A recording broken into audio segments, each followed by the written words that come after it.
Road के ही बगल में एक पेड़ था जहाँ एक महंगी गाड़ी आके रुकती है। मेघना उसमें बैठी हुई थी।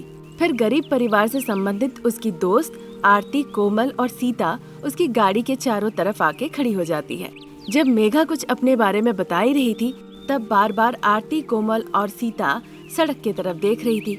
इस बात से मेघा को बड़ा गुस्सा आता है। फिर गुस्से से अपनी दोस्तों को कहने लगती है, जब तुम्हारी अमीर दोस्त मेघा यहाँ पे है तो बार बार उस पथरीले रास्ते को क्यों देख रही हो? गंदगी के सिवा वहाँ कुछ नहीं है। अब देखो मेघना, मिट्टी से ही हीरे निकलते हैं। 30 साल का आज्ञाकारी आदमी, अगर वो तैयार है मैं रिश्ता जोड़ने के लिए तैयार हूँ। इस गांव में सच में वही एक आज्ञाकारी है। 30 साल का नौजवान जो अपने माता पिता के साथ रहता है। हर लड़की उसे पसंद करती है। मिडिल क्लास लड़कियों के लिए तो वो राजकुमार है। जब वो तीनों सहेलियां उस लड़के की तारीफ करने लगी तब अमीर मेघा को इस बात पे बड़ा गुस्सा आता है और वो कहने लगती है, अब तुम लोग चुप करोगी? इस पूरे गांव में मेरी अमीरी, मेरी खूबसूरती, मेरे कपड़े, मेरे बात करने के तरीके के बारे में चर्चा होनी चाहिए, ना कि उस मिडिल क्लास लड़के के बारे में। जब भी हम उसे देखते हैं ना, पता नहीं हमारे दिल में कैसे गुदगुदी होती है। हम हमेशा उसे देखते हैं पर वो हमें कभी नहीं देखता। मैं तो अमीर हूँ, वो मुझे जरूर देखेगा। चर्चा हो ही रही थी, रमेश बाइक से ऑफिस जाने लगता है। अपनी तीनों गरीब दोस्तों के साथ मेघा उसे देखती है पर रमेश सड़क को देखता है और आगे निकल जाता है। ये देखकर गरीब सहेलियां हंसने लगती है। इससे मेघा का मानो नाक कट जाता है और उसे बड़ा गुस्सा भी आता है। फिर गुस्से से वो गाड़ी लेके वहाँ से चली जाती है। ये देखकर आरती, कोमल और सीता तीनों ही आश्चर्य रह जाती है। अगले दिन शारदा और प्रसाद, जो कि मध्यम वर्गीय परिवार से थे, उनके घर में अमीर मेघा और उसके पिताजी सुदर्शन आके बैठते हैं। शारदा और उसके पति बड़े आश्चर्य होके उन्हें देख रहे थे पर मेघा की आंखें बस रमेश को ही ढूंढ रही थी। रमेश कहीं उसे दिखा नहीं। देखो शारदा, अपने बेटे को हमारे यहाँ दामाद बना के भेज दो, वो राजा जैसा रहेगा। माफ कीजिएगा, 2 दिन पहले ही मेरे बेटे की मंदारपल्ली गांव में अनामिका नाम की एक लड़की से सगाई हो गई है। 1 हफ्ते में शादी का दिन भी तय हो जाएगा। मध्यम वर्गीय परिवार है, अच्छे सम्मानित लोग हैं, हमारे लिए उपयुक्त। ये सुनकर अमीर सुदर्शन और मेघा वहाँ से गुस्से से चले जाते हैं। उधर मंदारपल्ली गांव में अपने तुलसी के पेड़ में पानी डाल के अनामिका उसके चारों ओर प्रदक्षिण कर रही थी। उसके पिताजी राघव, जो खेत में काम करते थे, वो अपनी बेटी को देखकर बहुत खुश होते हैं। वहीं पे उसकी माँ सुजाता बेंच पर बैठकर सब्जियां काट रही होती है। भगवान का आशीर्वाद है कि भक्ति प्रार्थना करने वाली ऐसी कन्या हमें मिली। मैं बहुत ज्यादा खुश हूँ। जिस घर में मेरी बेटी जाएगी उसे वो मंदिर बना देगी। भगवान इसे आशीष दे। बहुत हो गया जी, 1 हफ्ते में इसकी शादी है, अब सब बंदोबस्त करना शुरू कीजिए। उसी काम में जुटा हूँ शारदा, मैं निकलता हूँ। इतना कहकर वहाँ से वो चला जाता है। फिर 1 हफ्ते के अंदर खूबसूरत अनामिका की शादी रमेश के साथ धूमधाम से हो जाती है। अनामिका अपने ससुराल में कदम रखती है। सुबह सुबह उठती थी, सर से स्नान करती थी, प्रार्थना करती थी, तुलसी की पूजा करती थी, फिर घर का कामकाज, खाना पकाती थी और बड़े ही प्यार से सास ससुर की देखभाल भी करती थी। ऐसे ही दिन निकल रहे थे। अनामिका की भक्ति, उसका प्यार, स्नेह के बारे में, उसकी सुंदरता के बारे में पूरा गांव बात करने लगा। पर ये सारी बातें मेघा को पसंद नहीं आ रही थी। एक दिन अनामिका जब सब्जियां लेकर बाजार से आ रही थी तब मेघा और उसकी सारी सहेलियां उसे बीच सड़क पे रोकती है। वैसे सुंदर तो तुम नहीं हो, पर दिखने में क्यों लग रही हो? अगर तुम जानना ही चाहती हो कि कौन अजीब है तो मुंह धो के देख लेते हैं। जिसके चेहरे पे केजी मेकअप होगा निकल जाएगा, असलियत सामने आ जाएगी। ये सुनकर मेघा गुस्से से अनामिका को देखती है और उसके चारों तरफ गोल गोल घूमने लगती है। मेरे पास संपत्ति है, मेरे पास आत्मविश्वास है। तुम्हें सबक सिखाना मेरा चुटकियों का काम है।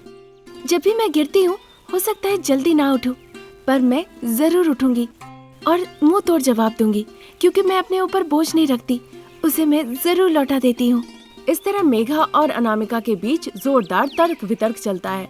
वहीं पे कोमल, सीता और आरती उनकी लड़ाई देखकर बहुत डर जाती है। वहीं पे खड़ी खड़ी घबराती है और फिर दोनों को शांत कराने की कोशिश करती है। अनामिका उनकी बात सुनती है और वहाँ से चली जाती है। मेघा अनामिका के साथ कुछ न कुछ करना चाहती थी, इंतजार में थी। तभी सावन महीने में उसे मौका मिल गया। अनामिका, सावन महीना शुरू हो गया है। हमारे गांव के मंदिर में पूजा पाठ रखा जाएगा, वहाँ अन्नदान भी होगा। वहाँ पे चिट रखा जाएगा और सभी को उसके तहत कुछ न कुछ करना होगा। उसी चिट के तहत मैं तुम्हारी सफाई करूंगी। इस तरह मेघा अपनी तीनों सहेलियों के साथ मिलकर एक परिकल्पना रचती है। क्योंकि सावन का महीना शुरू हो गया था, अनामिका सुबह सुबह उठ के सर से नहा के पूजा करती है, तुलसी के पास दिया जलाती है, अपने परिवार के लिए खीर बनाती है। उस शाम पूरा गांव मंदिर में जाते हैं प्रार्थना करने के लिए। अनामिका और मेघा भी जाती है पूजा करने के लिए। तभी पंडित जी कुछ चिट ले आते हैं सभी के सामने। आज रात हमारे गांव में अन्नदान का व्यवस्था किया गया है, जिनका नाम है उन सभी का नाम मैं पढ़ रहा हूँ। ऐसा कहकर वो एक चिट उठाते हैं जिसमें मेघा लिखा हुआ था और वो जोर से पढ़ने लगते हैं। बेटा मेघा, तुम 50 केजी टमाटर ले आना। मैं अमीर हूँ, चाहे जितना भी महंगा क्यों ना हो, मैं एक फोन करूंगी, टमाटर यहाँ आ जाएगा। फिर मेघा फोन लगाती है। तब तक पंडित जी दूसरा चिट उठाते हैं जिसपे अनामिका का नाम लिखा हुआ था। बेटा अनामिका, तुम्हें भी 50 केजी टमाटर लेके आना होगा। ये सुनकर शारदा आश्चर्य हो जाती है। अनामिका खुद को संभालते हुए, टमाटर के भाव बहुत ज्यादा है, उन्हें लाना तो मुश्किल होगा। तुम तो परम भक्त हो ना, अपनी देवी माँ से कहो, वो टमाटर की बारिश कर देंगी। मजाक उड़ाते हुए मेघा कहती है, जो कि अनामिका को अच्छा नहीं लगता। वो देवी माँ के सामने हाथ जोड़ के प्रार्थना करने लगती है। माँ, आप इस भक्त पे कृपा करें, टमाटर की बारिश कर दे। इस तरह विनती करने पे टमाटर की बरसात होने लगती है। ये देखकर सभी बहुत खुश होते हैं। उनके साथ अनामिका भी गर्वित महसूस करती है। जिन्हें टमाटर चाहिए होता है वो वहीं से चुनने लगते हैं। मेघा के पास कोई जवाब नहीं था। अमीरी का अहंकार दिखाने की वजह से वो सभी से माफी मांगती है। उस रात अन्नदान का कार्यक्रम बहुत ही अच्छे से पालन हुआ और वहाँ पे जितने लोग थे सभी खुशी खुशी खाना खाए। वहाँ सभी लोग अनामिका की भक्ति की बहुत प्रशंसा की। हर एक खेत के बीच में देवी माँ का मंदिर था। वहाँ मंदिर के सीढ़ियों पे बैठ के अनामिका, मल्लिका, श्वेता अपने पतियों के बारे में बातें करके शर्मा रही थी। मल्लिका शर्माते हुए अनामिका को देखकर कहती है, अनामिका, तुम्हें कैसे पति चाहिए ये भी तो बताओ। अभी हमारा सही उम्र है, माँ पिताजी के आर्थिक परिस्थिति के बारे में भी समझना होगा मल्लिका। मैं जैसी भी परिस्थिति में रहूं क्यों ना, वो मेरा हमेशा साथ रहे। हर परिस्थिति में वो मेरा साथ दे। जो भी खाए मिलजुल के हम बांट के खाएं, वही काफी है। तुम अभी की नहीं हो, रेखा की टाइम की हो, तभी तो तुम इतना बढ़िया अभिनय कर सकती हो। अब चलो भी। इस तरह उन तीनों के बीच बातचीत होती है। फिर तीनों उठ के अपने घर की तरफ जाने लगती है। अनामिका जब अपने घर के पास आके पहुंचती है तो देखती है एक महंगी गाड़ी खड़ी है। अनामिका आश्चर्य होकर उस गाड़ी को देखने लगती है। अनामिका, लगता है माँ देवी ने तुम्हारी मनोकामना सुन ली है, इसीलिए तुम्हें प्यार करने वाला तुम्हारा घर आ गया है। जाके देखो क्या माजरा है। शाम में हम आम के खेत में सब मिलेंगे। उसकी बातें सुन के अनामिका बहुत घबरा जाती है। फिर वो घर के अंदर आती है। वहाँ पे थे उसके माता पिता दशरथ और तुलसी, साथ ही शारदा और प्रसाद, जो मल्लेश के जान पहचान वाले थे। सभी की बातें वो गौर से सुनती है। बहन जी, भाई साहब, ये है मेरी बेटी अनामिका, देखिए। फिर सभी लोग अनामिका को देखने लगते हैं। अनामिका हाथ जोड़ के सभी को नमस्ते कहती है। अरे वाह, देखने में तो बिल्कुल फूल की तरह है ये। आओगी मेरे घर में बहू बनके। ये मेरा बेटा, नजरें उठा के जरा देखो भी। अनामिका फिर अपनी नजरें उठाकर देखती है। एक लड़का चेयर पे बैठ के मुस्कुरा रहा है। लड़का देखने में बहुत ही हैंडसम है। अनामिका को अच्छा लगता है। रमेश अनामिका को देखकर पलके झपकता है। ये देखकर अनामिका वहीं पे शर्मा जाती है। फिर बड़े बुजुर्ग बातचीत करते हैं और उन दोनों को गांव के एक मंदिर में ले जाके शादी करवा देते हैं। फिर अनामिका की नई जिंदगी की शुरुआत हो जाती है। ससुराल में खाना पकाने के लिए, घर के कामकाज के लिए 2-2 नौकर चाकर थे, इसीलिए अनामिका को ज्यादा मेहनत नहीं करनी पड़ती थी। वो नौकर चाकर भी उनके अमीर होने पे उनकी बहुत तारीफ करते थे। सिर्फ इतना ही नहीं, सीरियल, मूवीज देखकर अनामिका भी अब अमीर बहुरानी की तरह बर्ताव करना शुरू कर देती है। महंगे महंगे गहने, महंगी महंगी साड़ियाँ। एक दिन अनामिका अपनी सासू माँ के साथ शॉपिंग के लिए जाती है। वहाँ सासू माँ शारदा खड़ी थी और बहुरानी बैठी हुई थी। उन्हें देखने के बावजूद सेल्स गर्ल ने दूसरा चेयर लाने के लिए नहीं कहती। ऐसे क्या देख रही हो चारों तरफ? अमीर लोग यहाँ पे आए हैं, कोल्ड ड्रिंक मंगवाओ। इतना कहने पे सेल्स गर्ल वहाँ से चली जाती है। फिर शारदा मन ही मन सोचने लगती है। गांव की भोली भाली सीधी सादी अनामिका में ऐसा बदलाव, लगता है इसे भी शहर का पानी लग गया। फिर सेल्स गर्ल कोल्ड ड्रिंक लाके देती है। अनामिका वो कोल्ड ड्रिंक पी लेती है। बताइए मैडम, आपको किस तरह की और किस रेंज की साड़ियाँ चाहिए? महंगी महंगी साड़ियाँ दिखाइए मुझे। 1 करोड़ की साड़ी दिखाऊं क्या? सेल्स गर्ल के कहने पे अनामिका सासू माँ की तरफ देखती है। सासू माँ ऐसा भाव करती है जैसे कि उन्हें कोई मतलब ही ना हो। बताइए मैडम, 1 करोड़ की साड़ी दिखाऊं क्या? बताओ बहू, सेल्स गर्ल पूछ रही है, तुम करोड़ रुपए की साड़ी किस में ले जाओगी? लॉरी, ट्रेन या फिर कार में ले जाओगी? उसके ऐसे पूछने पर अनामिका बिना जवाब दिए अपना सर झुका लेती है। इस लड़की के सामने सासू माँ ने मेरी पूरी इज्जत उतार दी। अब मुझे कुछ ना कुछ करना होगा। इस तरह सोचती है। फिर सेल्स गर्ल के साथ बाहर जाके, इतनी महंगी साड़ी अभी नहीं चाहिए, लाख के रेंज में कुछ है तो वो दिखाओ, करोड़ ले आऊंगी तब ले जाऊंगी। ऐसा सुनकर शारदा मुस्कुराती है। सेल्स गर्ल बड़बड़ाती है, फिर वो साड़ी दिखाने लगती है। फिर उनमें से एक साड़ी वो पसंद करती है, पैसे देती है। फिर वो साड़ी लेकर कार में बैठ के घर वापस लौट जाती है। घर के सोफा पे दशरथ और तुलसी बैठे हुए थे। दशरथ के हाथ में एक पुराना सा बक्सा था। तुलसी के पास एक स्टील का डब्बा था जिसमें खाने के सामान थे।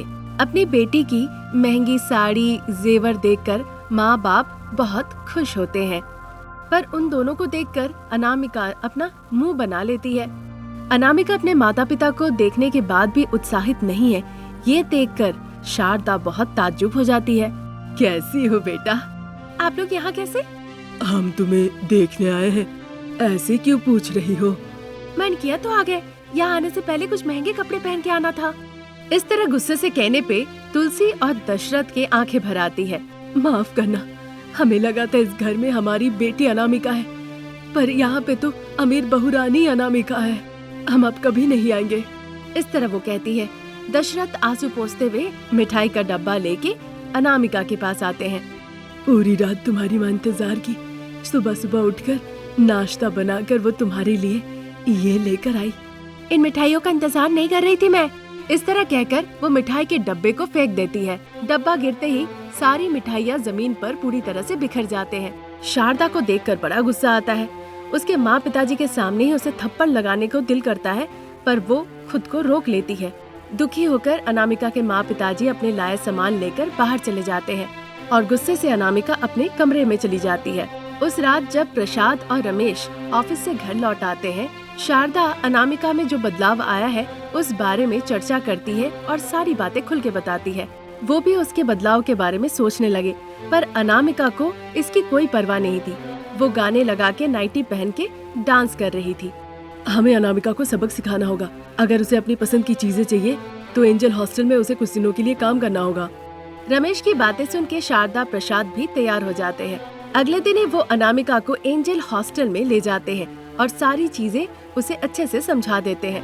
फिर उसे वहाँ छोड़कर बाकी लोग वहाँ से चले जाते हैं। पैसे, कार, महंगी चीजों के लिए ये सब तो करना होगा। ऐसा सोचकर अनामिका वहाँ पे जितने बुजुर्ग लोग थे उनकी सेवा में लग जाती है। जैसे जैसे दिन बीतते गए, वहाँ के लोगों की कहानियों के बारे में पता चलने लगा। सुन के वो बहुत दुखी और चिंतित होने लगी। फिर एक दिन जो हॉस्टल को मैनेज करती थी पद्मावती अनामिका के पास आती है। देखो अनामिका, यहाँ की सभी महिलाएं कभी भी एक अनुशासन में नहीं थी, जिस वजह से अपने सुनहरे जीवन को बर्बाद कर दिया। मन में घमंड लेके, अपनी खूबसूरती के लिए, अमीर होने के अहंकार की वजह से गांव से आई और फिर शहर में रहने की आदत होगी और गलत दिशा में जाकर उन्होंने अपनी जिंदगी बर्बाद कर ली। ऐसी बातें सुन के अनामिका को लगा जैसे कि मानो उसके गालों में कोई कस के चमाट लगाया हो। वो रोने लगती है। फिर देर किए बिना जल्दी से ऑटो लेके वो सीधा अपने घर पहुंचती है। शारदा, प्रसाद, रमेश के पैरों पे गिर के वो माफी मांगने लगती है। फिर बहू को साथ लेके वो सभी लोग उसके मायके के लिए निकल जाते हैं। अनामिका अपने माँ पिताजी के पास जाकर उनसे माफी मांगती है। उनके घर पे अचार और चावल वो बड़े प्यार से खाती है। तब से वो सभी के साथ मिलजुल के खुशी खुशी जीवन बिताने लगती है।